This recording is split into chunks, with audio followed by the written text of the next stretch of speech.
आइए चलते हैं, एक क्वेश्चन देखते हैं एनसीईआरटी का 1.13 का पहला क्वेश्चन देखते हैं। मैं आपको एक चीज़ बहुत क्लियर कर दूं कि इस चैप्टर में आपको यदि प्रूफ आता है, जैसे प्रूफ आया है यहाँ पर, प्रूफ दैट √5 इज इर्रेशनल, तो हमेशा याद रखिए यहाँ पे जितनी भी टेक्निक बताई गई है, ठीक है, उसमें हर टेक्निक में एक ही टेक्निक का हर प्रूफ में एक ही टेक्निक का नाम आता है, वो है प्रूफ बाय कंट्राडिक्शन। ये बहुत इंपॉर्टेंट टर्म है, प्रूफ बाय कंट्राडिक्शन। इसी टेक्निक का यूज करके किसी भी नंबर को इर्रेशनल प्रूफ करना है, ये हम सिद्ध करेंगे, ठीक है ना। इसको ऐसे ही सॉल्व करेंगे। मतलब हम क्या बोलेंगे, पहले हम नंबर को, जैसे अगर मान लीजिए √5 है, √5 को इर्रेशनल प्रूफ करना है, तो हम पहले क्या करेंगे, √5 को रेशनल मान लेंगे, ठीक है, मतलब उल्टा करेंगे। कंट्राडिक्शन मतलब क्या होता है, विरोध, मतलब उल्टा। तो हम क्या करेंगे, इसको पहले रेशनल मान लेंगे, हमको इर्रेशनल प्रूफ करना है लेकिन हम रेशनल मान लेंगे। रेशनल मान लिया, उसके बाद क्या करेंगे, हम पूरे मैथमेटिक्स लगाएंगे, फिर हमको लास्ट में रिजल्ट पता चलेगा कि हम जो माने थे वो गलत है, हमने रेशनल माना था वो गलत है, तो रेशनल वो है नहीं इसलिए वो इरेशनल होगा। तो यही टेक्निक को हम बोलते हैं प्रूफ बाय कंट्राडिक्शन। मतलब किसी वस्तु को कह देना ये आम है, फिर अपने बात को सिद्ध करते करते करते पता चला कि वो आम तो है ही नहीं, तो क्या पता चला, वो तो इमली है। समझ रहे हैं, ऐसे प्रूफ को हम क्या बोलेंगे, प्रूफ बाय कंट्राडिक्शन, ठीक है। तो आइए इसको सॉल्व करते हैं। यहां पर क्या करेंगे, हम √5 को रेशनल मान लेंगे। लेट √5 भी है रेशनल नंबर, ठीक है। इसको हमने क्या मान लिया, एक रेशनल नंबर मान लिया, ठीक है ना। उसके बाद क्या करेंगे,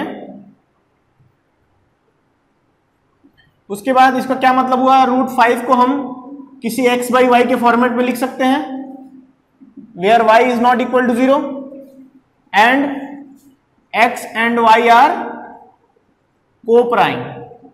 इस बात को याद रखिएगा, मैं जो जो स्टेटमेंट लिखता हूं ना उसका मैं एक एक चीज डिस्क्राइब करता हूं। तो याद रखिए √5 को मैंने बोला एक रेशनल नंबर है, और रेशनल नंबर को हमको पता है कि एक p/q के फॉर्मेट में लिखा जा सकता है, तो हमने क्या कर दिया, इसको x/y मान लिया, और यहां पर y क्या है, नॉट इक्वल टू 0 होना चाहिए। इसका क्या मतलब हुआ कि x और y यहां पर को प्राइम है। को प्राइम मतलब ऐसे नंबर हैं जिसका हाईएस्ट कॉमन फैक्टर 1 से ज्यादा और कुछ ना हो, ठीक है, 1 से ज्यादा और कुछ ना हो। आइए इसको सॉल्व करें। इसको सॉल्व करेंगे तो क्या पता चलेगा, √5 multiply by y is equal to x। हमने क्या किया, y है इधर डिवाइड में, उधर जाएगा तो मल्टीप्लाई हो जाएगा, ठीक है। इसके बाद क्या करेंगे, इसको स्क्वायर करेंगे, स्क्वायरिंग बोथ साइड्स। इसको स्क्वायर करेंगे तो क्या पता चलेगा, √5y होल स्क्वायर बराबर x का होल स्क्वायर। √5 इंटू √5 कितना होगा, 5, y स्क्वायर कितना होगा, y स्क्वायर, ये क्या हो गया, x स्क्वायर। अब देखिए एक बहुत इंपॉर्टेंट रिजल्ट पे हम पहुंच गए हैं।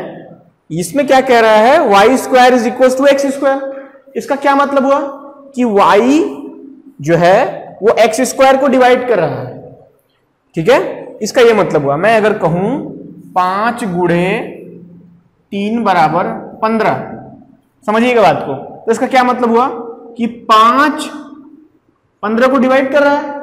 उसी तरीके से आप कह सकते हैं 3 भी 15 को डिवाइड कर रहा है, लेकिन हमारा फोकस इस समय 5 पर है, तो हम ये कहेंगे कि 5 जो है x स्क्वायर को डिवाइड कर रहा है, ठीक है। सो 5 डिवाइड्स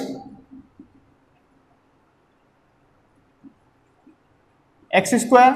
अच्छा, इसके पहले वाले मैंने थ्योरम में बताया था कि अगर कोई प्राइम नंबर x स्क्वायर को डिवाइड करेगा तो इसका क्या मतलब हुआ कि वो प्राइम नंबर x को भी डिवाइड करेगा। तो इससे क्या पता चला, इसलिए 5, this implies that 5 divides x। ये एक इंपॉर्टेंट स्टेटमेंट पता चला, ठीक है। अब मान लीजिए हम x की value let x is equal to इसी के टर्म में रख दिया जाए 5 के, ठीक है, हमने क्या किया, अगर भैया ये इसका इसमें डिवाइड कर रहे हैं तो इसका क्या मतलब हुआ कि ये एक ऐसे फॉर्मेट में होंगे जो 5 के ही फॉर्मेट में होंगे, 5 के ही मल्टीपल में होंगे। तो इसका क्या मतलब हुआ कि हमने x को 5 का मल्टीपल बता दिया। ठीक है, तो इसको हमने कर दिया कि 5x = 5k। ठीक है, यहाँ पे k = कुछ भी हो सकता है, 1 2 3 4। ठीक है, तो अगर हम यहाँ पे इसको उठा के पुट करेंगे, ये इक्वेशन नंबर 1 है।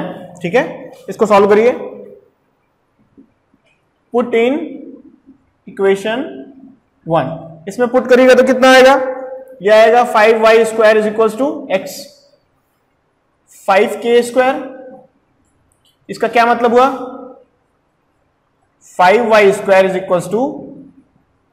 25k²। इसको यहां सॉल्व करता हूं मैं, उसका क्या मतलब हुआ, 5 दोनों तरफ, 5 इधर है, 25 इधर है, इधर जाएगा तो डिवाइड हो जाएगा, तो ये हो जाएगा y² = 5k²। अब देखिए यहां से क्या पता चल रहा है कि 5y² को डिवाइड कर रहा है, इसका क्या मतलब हुआ, 5y को भी डिवाइड करेगा। तो यहां से एक बहुत इंपॉर्टेंट कंक्लूजन निकला कि here 5 divides y², this implies that 5 divides y। अब इस बात को और इस बात को केयरफुली देखिए, 5 divides x and 5 divide y। अब देखिए अगर 5x को डिवाइड कर रहा है एक बार में और दूसरी बार में यह पता चल रहा है कि 5y को भी डिवाइड कर रहा है, तो इसका क्या मतलब हुआ कि x और y में 5 एक कॉमन फैक्टर है, जबकि हम लोगों ने यह मान रखा है कि x और y तो को प्राइम है।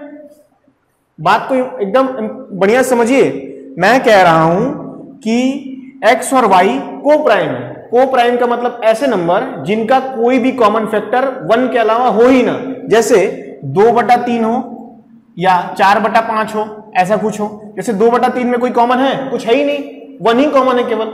इसमें क्या कॉमन है, कुछ है ही नहीं, खाली 1 ही कॉमन है। जैसे अगर मैं 2/3 को 4/6 लिखता, 4/6 लिखता, तो इसको मैं 2 से काटता और 3 से काटता, तो क्या मतलब समझ में आ रहा है, दोनों में 2 कॉमन था, तो ये को प्राइम नहीं था। 4/6 को प्राइम नहीं है, लेकिन 2/3 को प्राइम है। ठीक है, तो ये ध्यान दीजिए कि यहां पर मैंने ये बोल रखा है कि x और y तो को प्राइम है, लेकिन स्टेटमेंट को हम जब प्रूफ किए तो ये पता चला कि y x को डिवाइड कर रहा है और y जो है x जो 5 जो है वो x को डिवाइड कर रहा है और 5 y को डिवाइड कर रहा है। मतलब इसको 5 भी डिवाइड कर रहा है और इसको 5 भी डिवाइड कर रहा है, दोनों को 5 डिवाइड कर रहा है। इसका मतलब क्या हुआ, इसमें और भी कुछ कॉमन फैक्टर है, लेकिन ऐसा तो है ही नहीं। हमने क्या मान रखा था, को प्राइम मान रखा था। तो इसका क्या मतलब हुआ कि हमने जो एजम्पशन कर रखा है कि ये एक रेशनल नंबर है, ये गलत है। ठीक है, क्योंकि हमारे रिजल्ट ये प्रूफ कर रहे हैं कि ये एक रेशनल नंबर नहीं है। क्यों नहीं है, क्योंकि हमारे रिजल्ट ये प्रूफ कर रहे हैं कि ये एक को प्राइम का पैटर्न ही नहीं है। जब एक को प्राइम का पैटर्न ही रही है तो ये जो हमारा स्टेटमेंट है वो गलत हो जाएगा, और ये जब गलत हो जाएगा तो ये एक क्या हो जाएगा, इर्रेशनल नंबर हो जाएगा। तो हम क्या करेंगे, therefore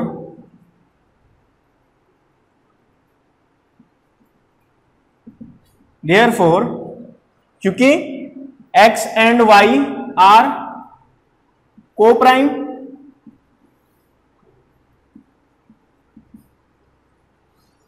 it means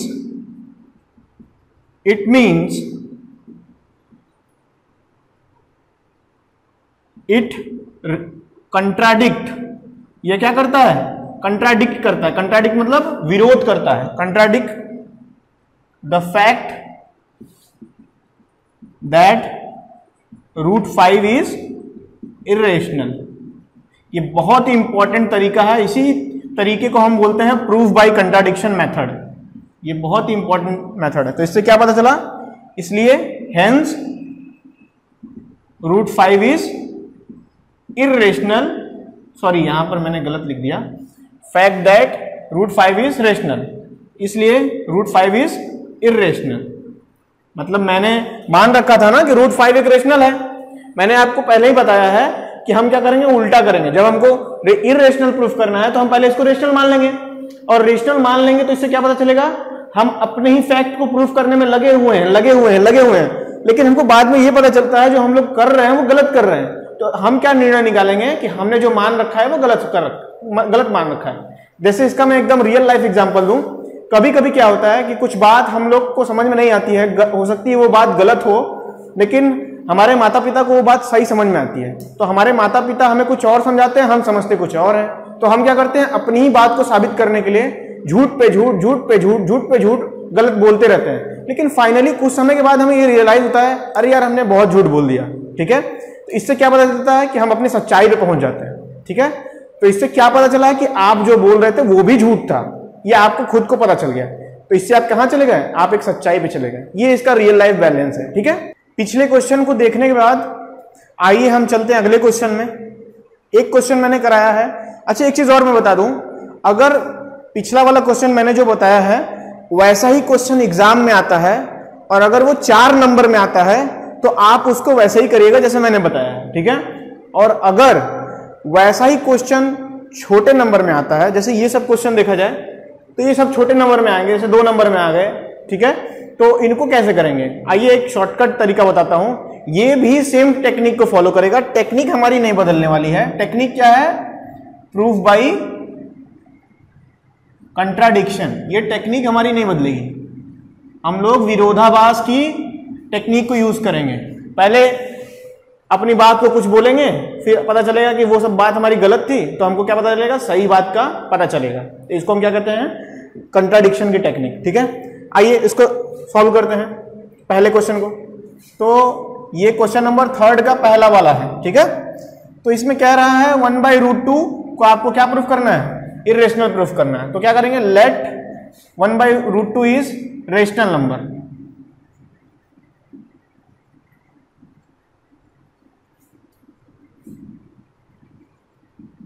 ठीक है, तो मैंने क्या किया है, इसको एक रेशनल नंबर मान लिया है। अब ये बात अंडरस्टूड है कि यहां पर मैं जब भी लिखूंगा x और y को प्राइम होंगे। Here x and y are coprime, ये हमारा एक कंडीशन है। अच्छा, एक चीज और, जब ये को प्राइम है तो इसका क्या मतलब हुआ, ये एक इंटीजर होंगे।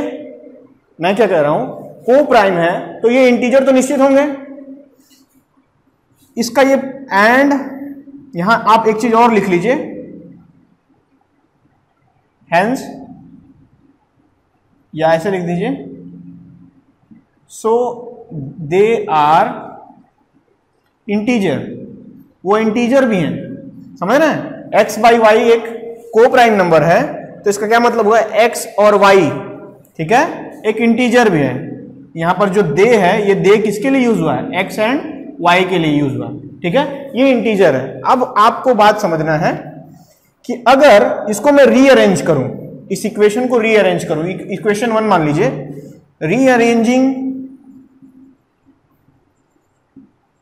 इक्वेशन 1, इसको रीअरेंज करिए तो क्या लिख सकते हैं, इसका अगर इसका इन दोनों का क्रॉस मल्टीप्लाई हो जाएगा तो यहां पर ये चला जाएगा, तो आप लिख सकते हैं √2x is equals to y, या आप कह सकते हैं कि √2 इज इक्वल्स टू y/x कह सकते हैं। अब यहां पर देखिए, √2 क्या है, √2 तो एक इर्रेशनल नंबर है। इर्रेशनल नंबर बराबर रेशनल नंबर, क्या ये बात सत्य है, बिल्कुल गलत है। ठीक है, ये बात बिल्कुल गलत है। ठीक है ना, तो इससे क्या पता चला, इससे ये पता चला कि but √2 is a rational number, irrational number, sorry, irrational number. इससे क्या पता चला, √2 एक इर्रेशनल नंबर है। तो जब ये इर्रेशनल है तो इसका क्या मतलब हुआ, hence it contradict the fact that 1/√2 is rational number. ठीक है, ये हमारी बात को गलत साबित करता है कि 1/2 क्या है, इरेशनल है। हमने वही मान रखा था कि ये इरेशनल नंबर है और हमारा रिजल्ट कह रहा है भैया ये तो इरेशनल है। ठीक है, तो इसका मतलब क्या पता चला कि हमारा जो बात माना हुआ था कि वो रेशनल नंबर है वो गलत है। तो इससे क्या पता चला, सो 1/√2 इज इर्रेशनल नंबर। ठीक है, देखिए यहां पर मैं इस कंडीशन को आगे क्वेश्चन में यूज करूंगा। मैं यहां बताया इसलिए हूं क्योंकि मैं आगे क्वेश्चन में यूज करूंगा, आप देखेंगे। आइए एक और क्वेश्चन को देखते हैं, क्वेश्चन नंबर 2। ठीक है, क्वेश्चन नंबर 2 इसको भी सेम करेंगे इसी मेथड से। तो late 6 + √5 = x/y where x and y are co-prime be a rational number. मैंने इसको क्या मान लिया, एक रेशनल नंबर मान लिया। अभी इससे पहले वाले क्वेश्चन में मैंने बताया है कि जब x और y एक कोप्राइम है तो ये नेसेसरीली ट्रू है कि x और y इंटीजर होंगे ही होंगे। ठीक है, इस बात को याद रखिएगा। अब यहां पर देखिए, इसको रीअरेंज करिए, रीअरेंजिंग इक्वेशन 1, इसको इक्वेशन 1 मान लीजिए। ये जो स्टेटमेंट है ना, ये वाला पार्ट, इसको 1 मान लीजिए। क्या पता चलेगा यहां से, √2 = x/y -6 लिख सकते हैं कि नहीं लिख सकते हैं? मतलब मैंने क्या किया है कि मैंने 6 को उधर भेज दिया, यहां पे प्लस था उधर गया माइनस हो गया। अब यहां पर ध्यान दीजिए, मैंने अभी बताया है कि x और y को प्राइम है, तो ये नेसेसरीली ट्रू कंडीशन है कि x और y एक इंटीजर नंबर होंगे। ठीक है, x और y एक इंटीजर नंबर होंगे। तो ये बात बताइए, जब ये इंटीजर नंबर है और कोई इंटीजर नंबर का फ्रैक्शन, मतलब हमने इसको रेशनल नंबर मान रखा है, हमने इसको क्या मान रखा है, रेशनल नंबर। जब किसी इंटीजर से माइनस होगा तो वो एक रेशनल नंबर ही आएगा या एक जो है इंटीजर ही आएगा।